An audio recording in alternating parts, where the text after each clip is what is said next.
only including very successful. So you also can have a whole rate for each positive there. You have stuff for me. That's what we do. It's so bad. If you have your answers, I have my answers. One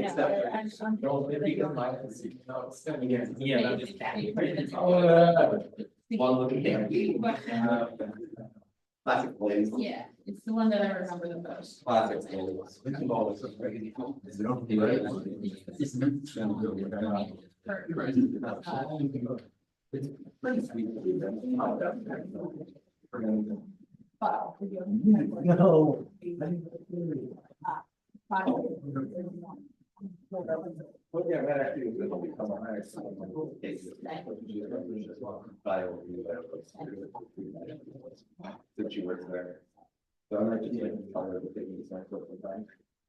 I'm trying to work this out.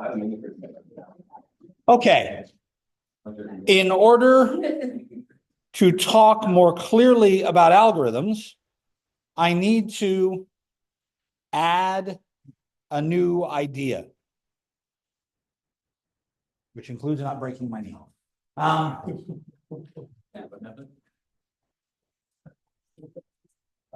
gonna try this right now.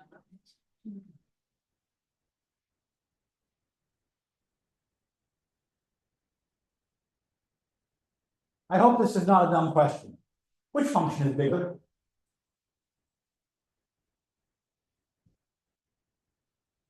Why?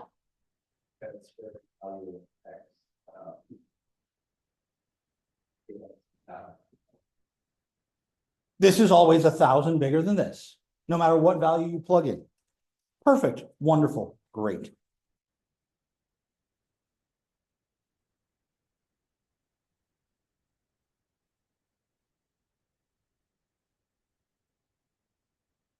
Which one's bigger? Now I have a problem. Where? Because when x is 0, this one's bigger. When x is 50, well, this would be 3,500. This would be 5,000. So which one's bigger? Where? Okay. To compare two functions,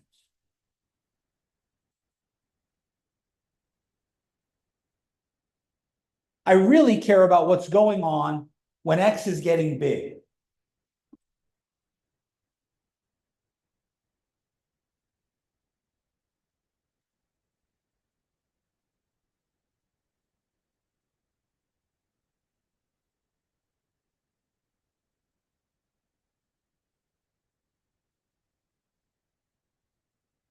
How large is a question? But ideally, I should be able to tell you that from some point on, this one is larger.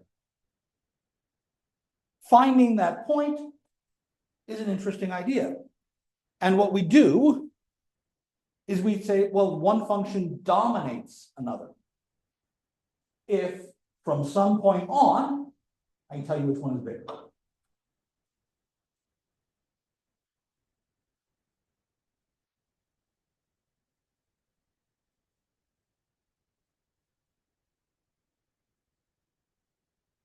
We say that f of x is big O of g of x. If f is dominated by some multiple of g.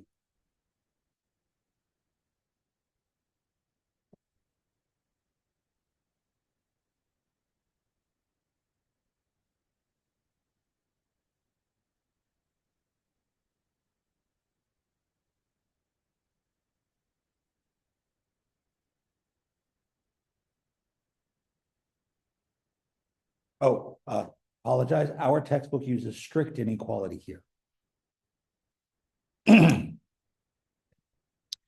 What the?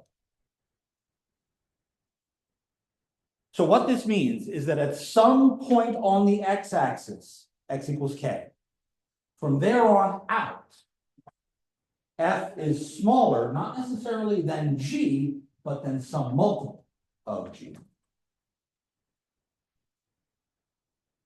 These two numbers, C and K, they're called the witnesses. And we'll actually want to find them as we go on.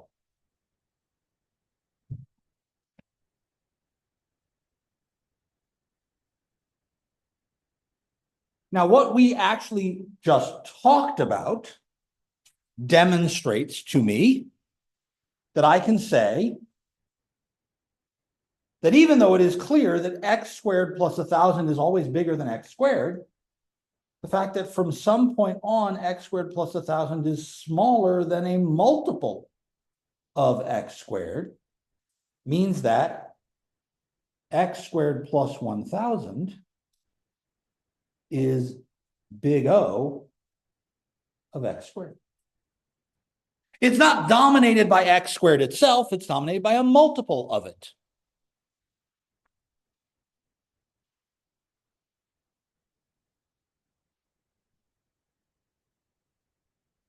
Once you find one set of witnesses, you can find infinitely many more. But let's actually find the witnesses for this case.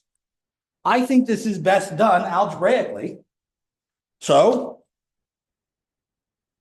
if I'm going to use 2x squared like we were talking about earlier, I could ask the question, when are those two equal to each other?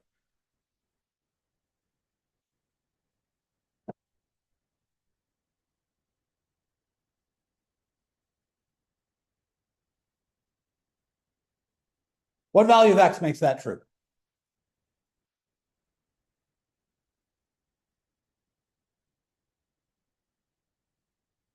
Right, I subtract an x squared, and I take the square root,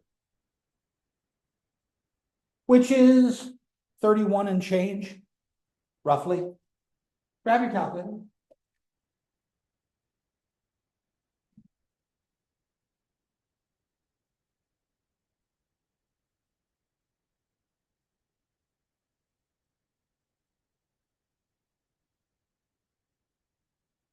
I heard somebody mumble 31.6, 31 and change. So clearly, if I'm bigger than 32,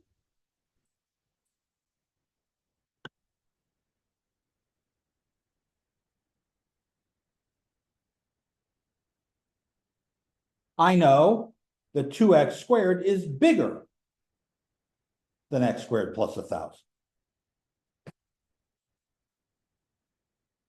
So I have a k value and I have a c value. From that point on, from 32 onward, 2x squared is above x squared plus 1,000. Even if f is already below x squared, the g of x, if g is already below f, I can avoid that. I just multiply by the right number. What I really have is a picture. Top of page 220. Looks like this.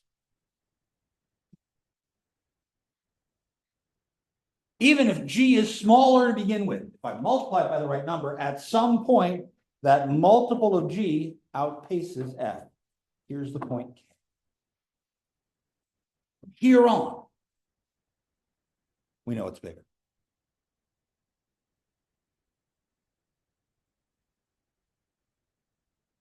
A lot of this can be thought of exactly with that graphical image. And so I'm going to keep that picture in front of me over here so that I have that headspace to what I'm doing. Questions?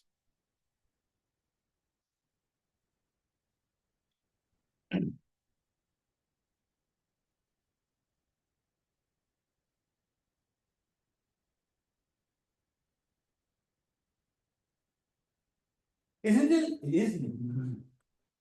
Right. It isn't always obvious what our C value should be or what our K value should be. But a lot of what we can do is strictly think algebraically and say, all right, here's another question. is x squared plus 2x plus 1 a big O of x squared. Now, I've written this because the English is kind of weird. Another way to say this idea is to say that we belong to the set of functions that are big O of x squared. We don't want to use the equal sign because we're not saying this function equals big O of x squared. We're saying it's part of the group of functions that is big O of x squared. So we'll often think of that as a set.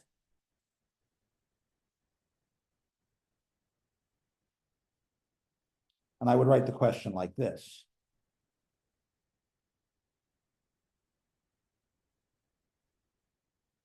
So this is a legitimate question. Is x squared plus 2x plus 1 bounded above by some multiple of x squared? Emily, you're nodding your head. What multiple and from where on?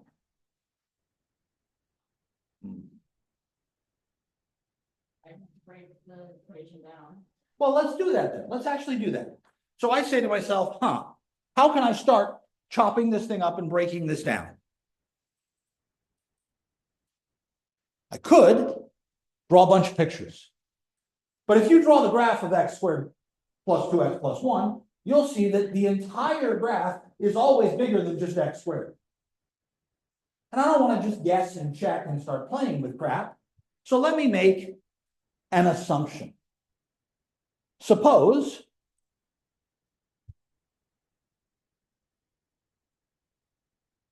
I start at 1. And I'm just going to look at numbers from 1 over.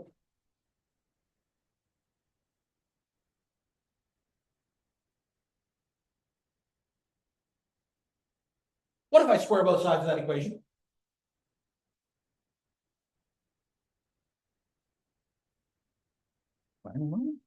X squared equals 1. Be careful, not equals. That's not an equal sign. If x is bigger than 1, then x squared is also bigger than 1. When I square a number that's big, it gets bigger. So I can say, hey, x squared is not only bigger than, x is not only bigger than 1, that also means that x squared is bigger than 1. I could even do this another way. What if I took this equation and multiplied both sides by x? Well, if x is bigger than 1, then x times x is bigger than 1 times x. But we said that x was bigger than 1. Hey, wait a second. This function is x squared plus 2x plus 1.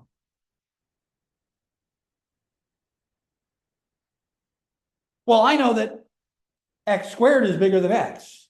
So this function is dominated by x squared plus 2x squared plus 1.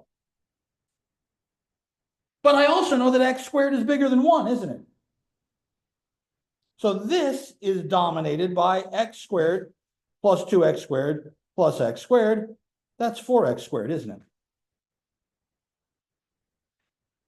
Hey, wait a minute.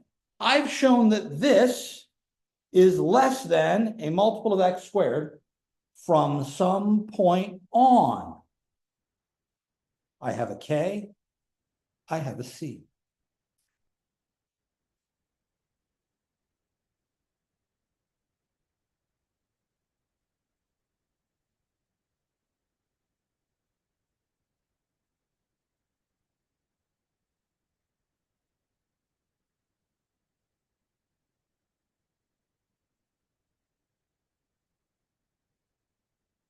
And since I found the witnesses, that tells me that x squared plus 2x plus 1 is in the set of things that are big O of x squared.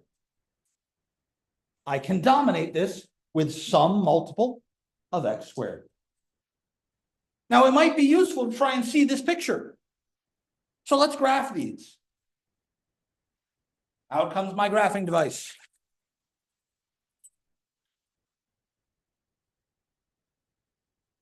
I set up my calculator to graph things the right way. I'm going to graph x squared. I'm going to graph x squared plus 2x plus 1. And I'm going to graph 4x squared.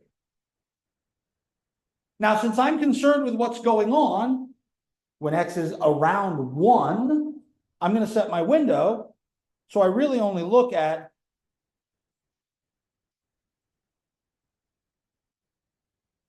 a small section of the x-axis.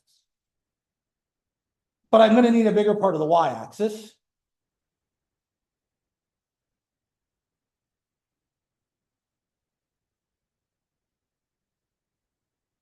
Now let's take a look at the graph. So here is x squared. Here's x squared plus 2x plus 1. It's bigger. But here's 4x squared. It's bigger still. From here on.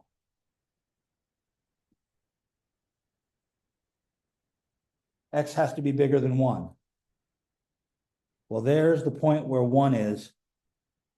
Don't they cross right around there?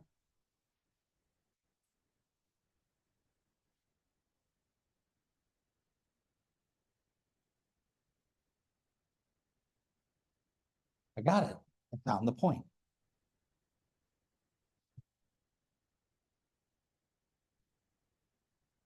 That's exactly where they hit each other, isn't it?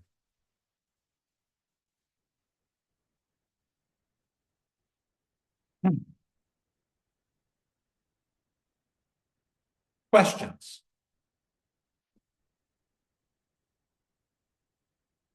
For the, you have like x squared plus 2x plus 1 is less than x squared plus 2x squared plus 1. Where did you get the 2x squared from? The squared specifically?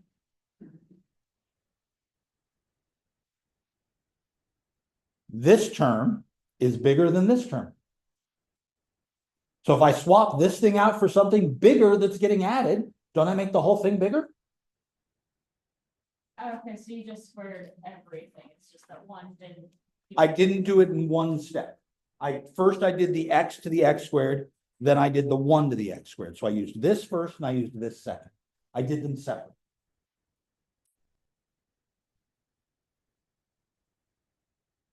Yeah, and then I was then like, hey, wait a minute, all of these are x squared, so I get 4x squared, which happens to work for what I wanted it to.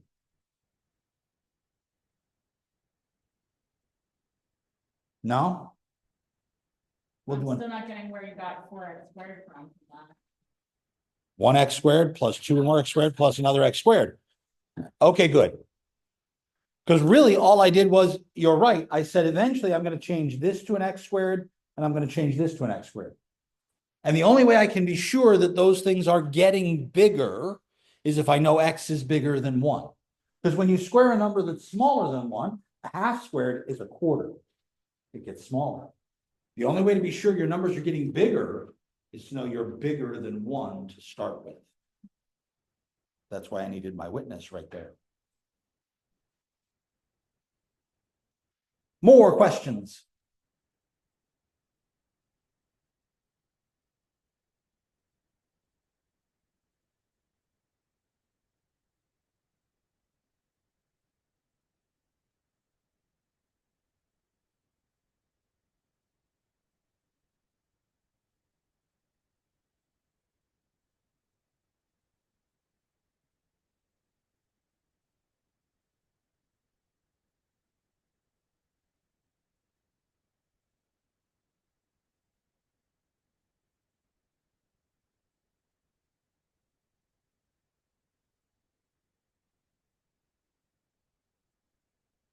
Fumble. One of those days. How do I show that 7x squared is big O of x cubed?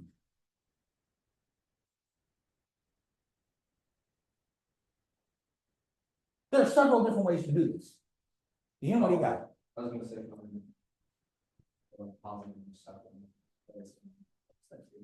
If they intercept, that would be exactly the way to do it, right? I could graph them. I want to try and do it algebraically though for a moment. Okay? So let me think about this. If I try and parallel what we did in this previous idea, I want to replace things that aren't cubes with cubes. but that intercept. If I think of where these two things are going to be equal, where is 7x squared going to be equal to x cubed?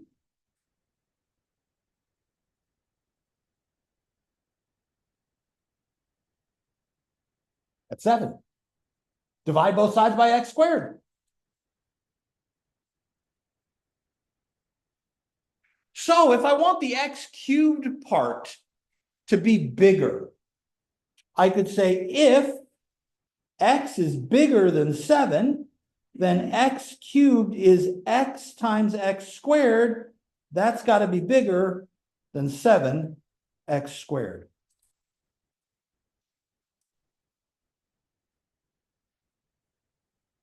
So because I could find the intercept, that was easy.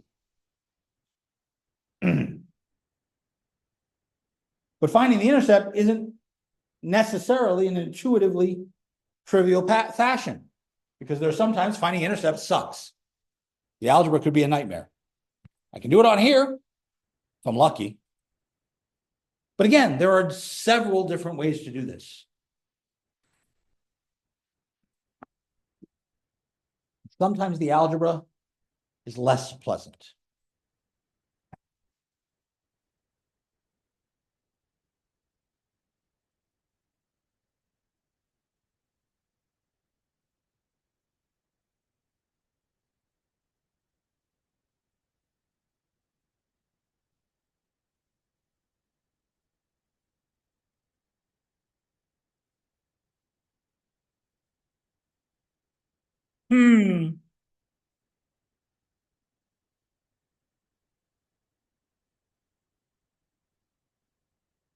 I hope this is right,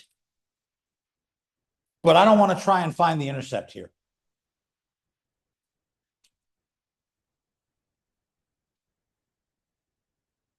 At the very worst, I can go back to stuff I did in algebra class. You could do the division, couldn't you? If you remember how to divide polynomials, you could actually do this division. You could say, I'm going to take x plus 1 and divide into x squared plus 1. Remember long division? An algorithm we learned in grade school? Still works here. So x times what gives me x squared? X. So I put an x here and I multiply. I get x times x is x squared. I get x times 1 is x. I subtract. This is long division. X squared minus x squared is gone. X squared blank minus x is minus x. Bring down the next number. What times x gives me minus x? -1. Negative x, -1. I subtract. I get 2. That's a remainder. That's a remainder. Its power is smaller than the power over there. So I could actually write out that x squared plus 1 over x plus 1 is x minus 1 plus 2 over x plus 1. And now, instead of trying to show that this is big O of x, I can try and show that this is big O of x. Does that sound easier? It does? Maybe. At first it sounded easier, and then you kind of went, you're what exactly. And I'm glad I did, because I did want to make these second guesses up. Because my first reaction is, how the hell am I going to show that?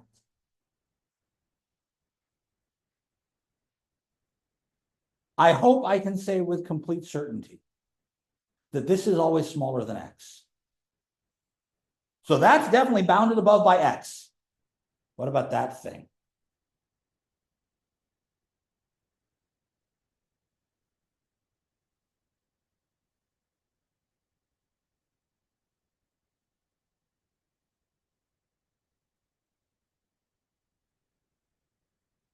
Let me use the same starting point. If x is bigger than 1, then that fraction would be 2 over 2, wouldn't it? And if the bottom keeps getting bigger, that number keeps getting smaller. So that number in the box is less than 1. Which means if this is smaller than 1, and I add it to that, that's going to be negative, isn't it? So all of this put together is less than x when x is bigger than 1. My c is a 1, my k is a 1.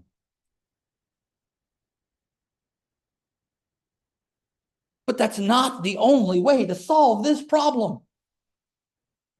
There are others.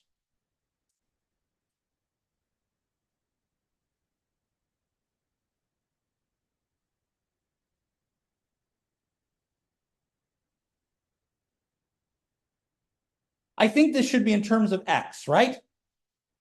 So I think this is big O of x, because that's what you guys are asking me about in the question I pulled out of the textbook. So I say to myself, well, if it were big O of x, then x squared plus 1 over x plus 1 should be less than some number times x, right? Let's cross multiply. X squared plus 1 less than cx times x plus 1. Hey, wait a second. This thing over here, that's x squared plus x, isn't it?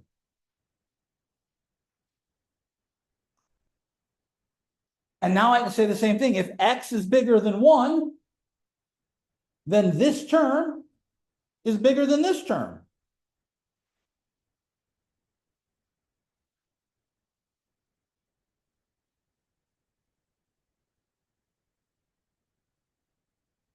And I see this shows me that x squared plus 1 over x plus 1 is dominated by 1x.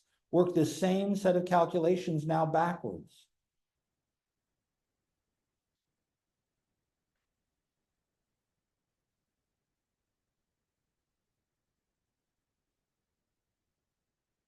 Isn't that exactly where I wanted to end up?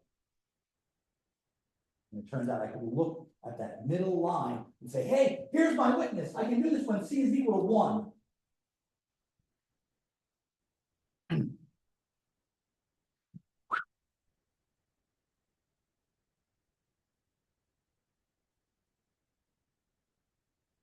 Questions? Talk to me.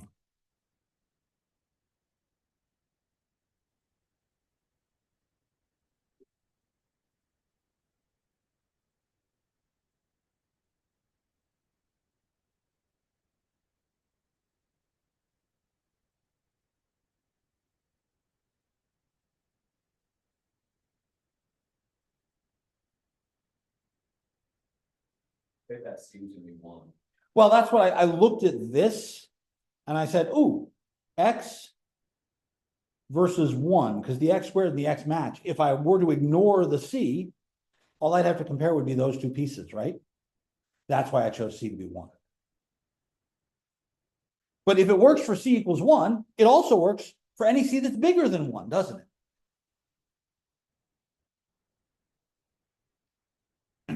That's why once you find one set of witnesses, they're actually infinite. Just a moment ago, we showed that 7x squared was big O of x cubed.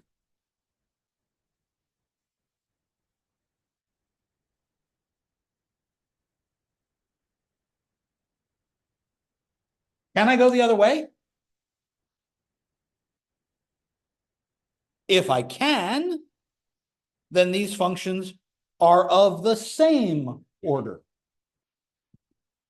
First one's dominated by the second one. The second one's dominated by the first one. They're actually the same size.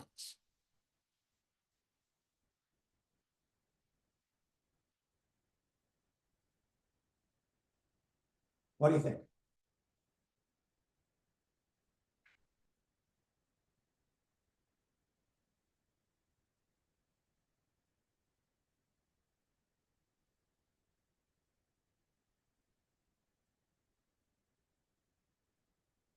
If it is, I can find witnesses, right? I think, unfortunately, the answer is no. So I'm going to try and say, well, what if we had witnesses? And do a proof by contradiction.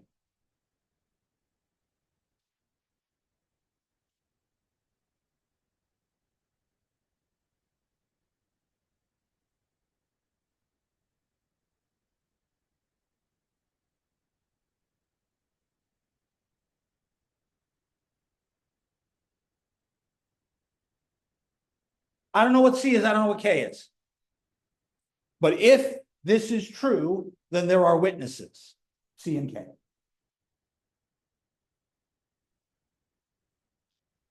But if I take this inequality and I divide by x squared, I get that x is less than or equal to 7c. Right? Here's where my problem comes into play. Here,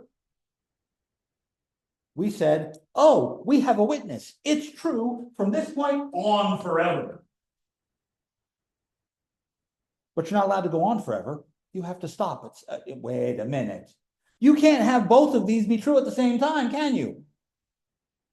It says I've got to be able to do it from here on, but you can't go past. Wait a minute. You said I could keep going. What's this stop sign doing in the middle of the damn road?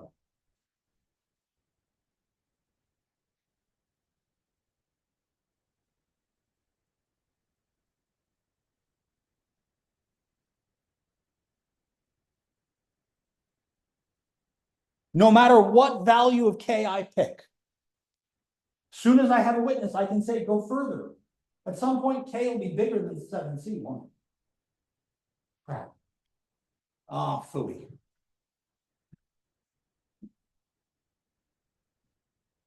That's why I didn't use an equal sign earlier. Because this isn't a symmetric relationship. If F is in the category dominated by G, then G is not necessarily in the category dominated by F. Doesn't work both ways.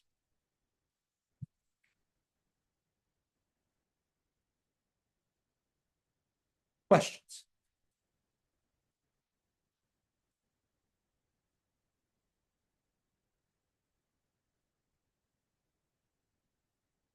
I will agree that for the most part, this seems kind of hand-wavy. In one sense, it really is. In another sense, this is very precise. I don't know what these numbers are, C and K, but given a problem, I want to try and find them.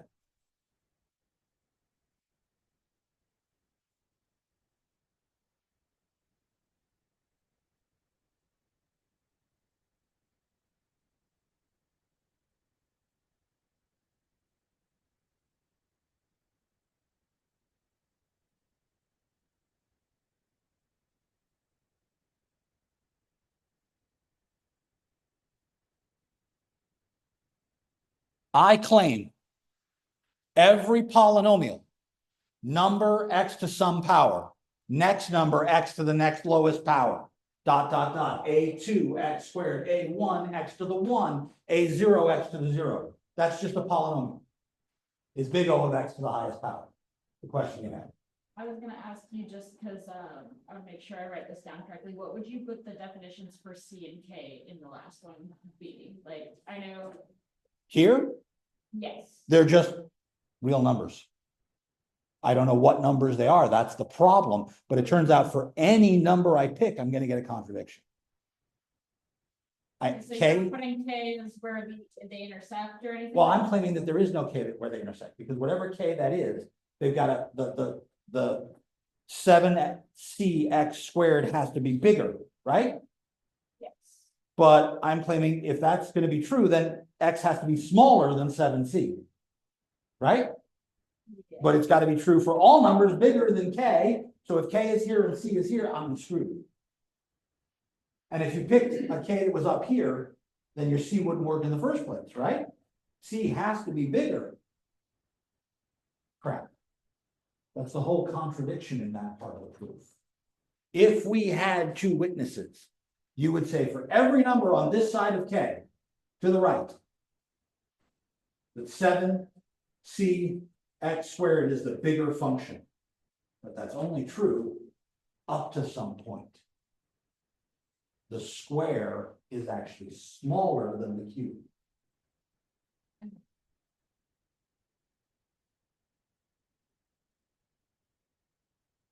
More questions, talk to me.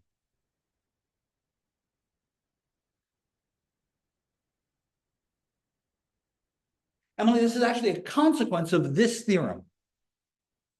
This actual statement is a consequence of this theorem. The highest power in a polynomial is the order. The big O of any polynomial only cares about the highest term.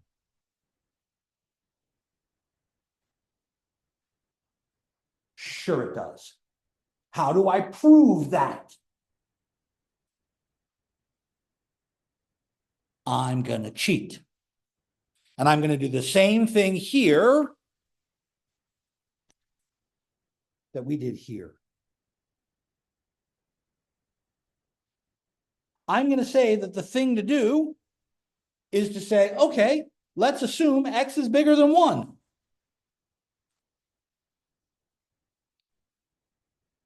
Proof. Suppose X is larger than 1. Then X to the N is bigger than X to the N minus 1. I just multiply by X to the N minus 1 on both sides. But that's also bigger than X to the N minus 2 and X to the N minus 3 and X squared and X and 1. It's bigger than all the powers. So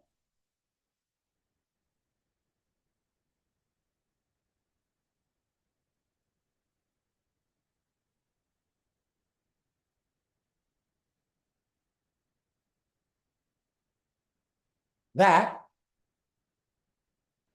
is clearly smaller than.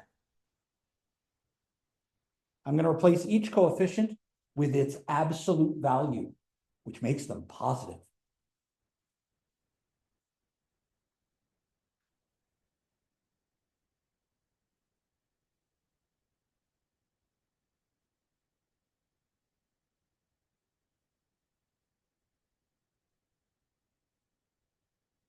This A0 is times 1.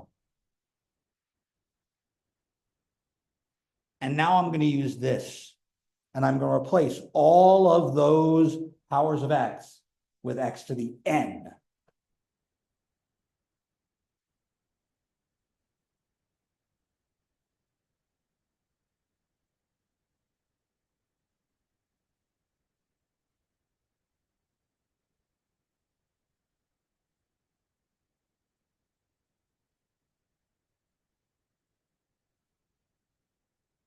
Now that's giant number times X to the N.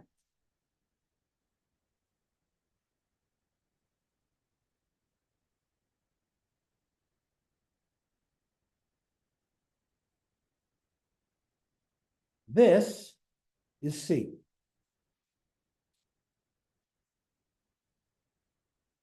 And K is 1.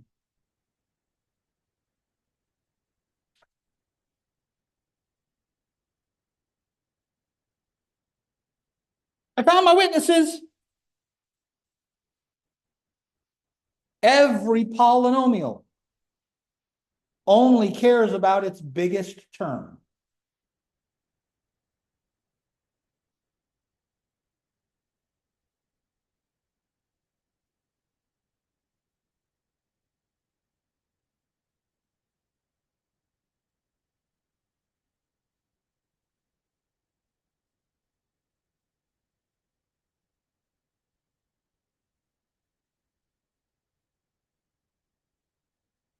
If I asked you what big O this particular polynomial was, based on that theorem, what's your answer? What is the order of this thing?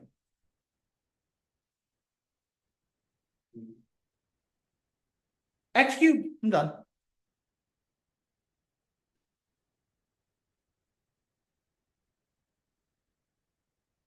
Now, if I ask you to find the C and the K, you have to do a little more work. But all you have to do is this work. So let's actually find the C and the K. I'm going to make the same assumption I've made the entire class period. K is 1.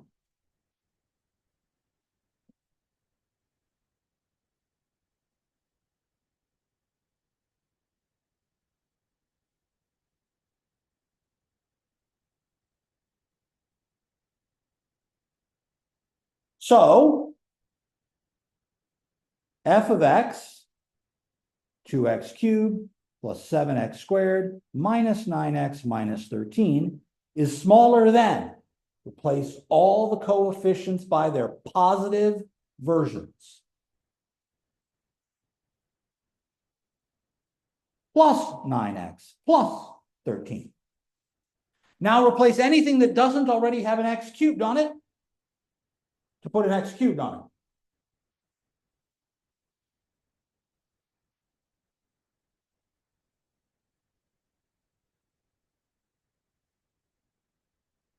Guess what? I found C.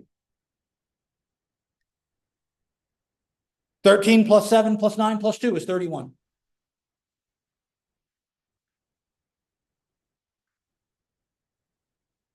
Phew. But this allows me to simplify more complicated expressions.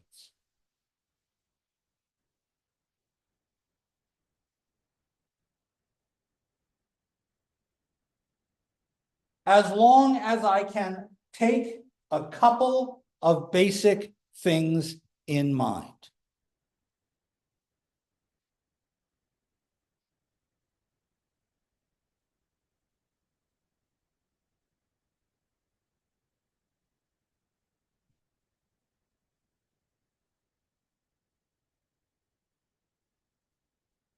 What's the exclamation point mean again?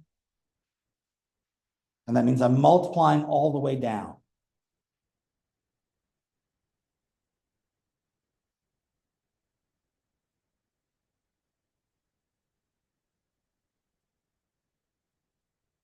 I hope the following makes perfect sense. This is less than n times n times n times n times n times n. But this is n to the nth power.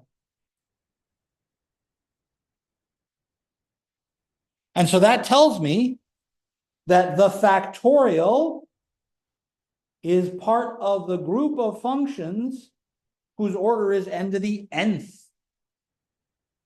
Not n cubed, not n squared, not n to the n. That's growing really fast, isn't it? That's huge.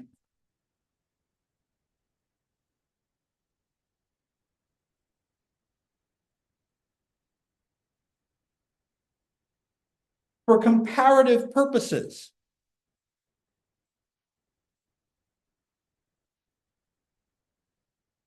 let's think of exponential equations.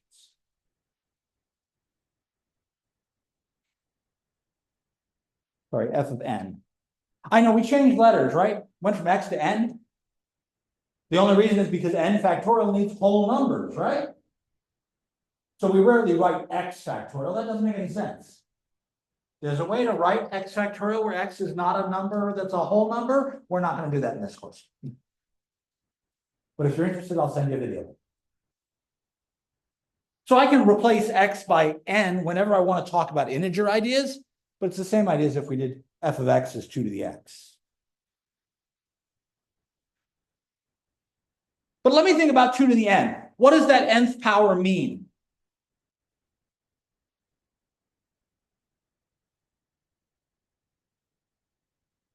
You're gonna do everything up to n. That would be the factorial, wouldn't it? What's an exponent short for? An exponent's an abbreviation for multiplying. So 2 to the n is 2 times 2 times 2 times 2 n times. Right?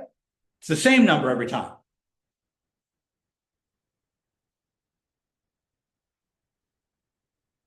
But that means that that is smaller than.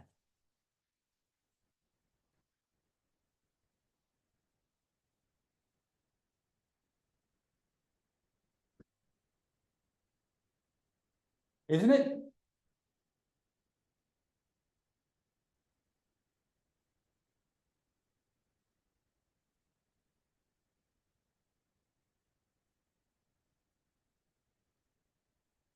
factorials are bigger than exponentials, no matter what power base you're using. 2 to the n, 3 to the n, 5 to the n, 10 to the n, it doesn't matter. When n gets bigger, factorials get much bigger than exponentials. As a matter of fact, on page 223, at the bottom of the page, we have a picture.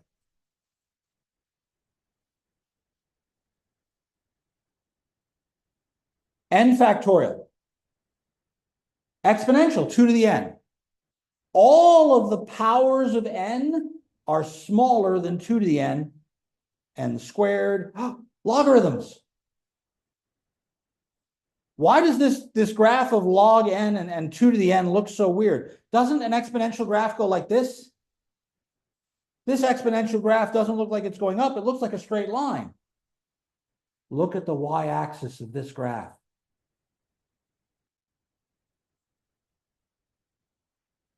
Those steps are not linear. Those are doubling steps. So the graph of an exponential equation, when drawn on this y-axis, looks like a straight line. But this order is what's important to me. The lowest graph is the smallest order. And as we go up, things get order-wise bigger. Now, it turns out there are other functions that we can stick in between here. So like between n squared and n cubed, I could stick n squared log n. I could stick n to the 2.5. Well, raise to the fifth power, then take the square root. I'm good with that. As a matter of fact, n to any power, as the power gets bigger, that's what's important. Put a bookmark on this. Whenever we're getting questions about this and we have a section, if you were to go before the number 4, between 0 and 4, you would put the factorial as being smaller than the exponent, correct? So if I want to do 4 to the x instead of 2 to the x? I was just looking at the graph where it's past. Yeah, I'd have to figure out what the intersection point was. So I would want to make this 4n factorial. Yeah. I can actually write 4 very general rules that I can use all the time. And this is going to be true for every set of numbers. If 1 is less than c is less than d, then n to the c is big O of n to the d, but n to the d is not big O of n to the c. The smaller power is smaller than the bigger power, but the bigger power is not bounded by the smaller power.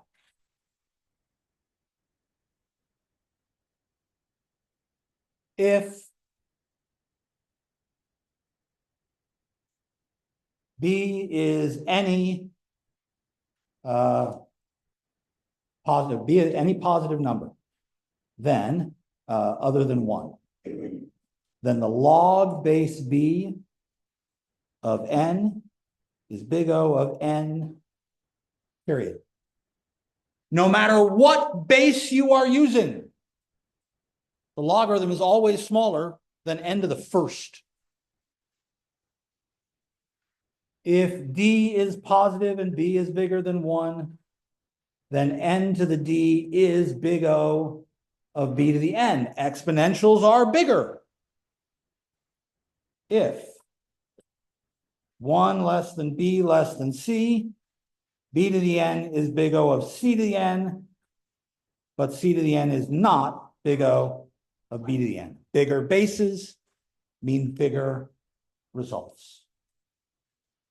I have more to say about this, so we'll continue this on Monday when we get back. Then we'll apply this to algorithms. That's the purpose in CS. Figure out how to do this algorithmically. If you came in late, come give me your homework and come get your homework from me.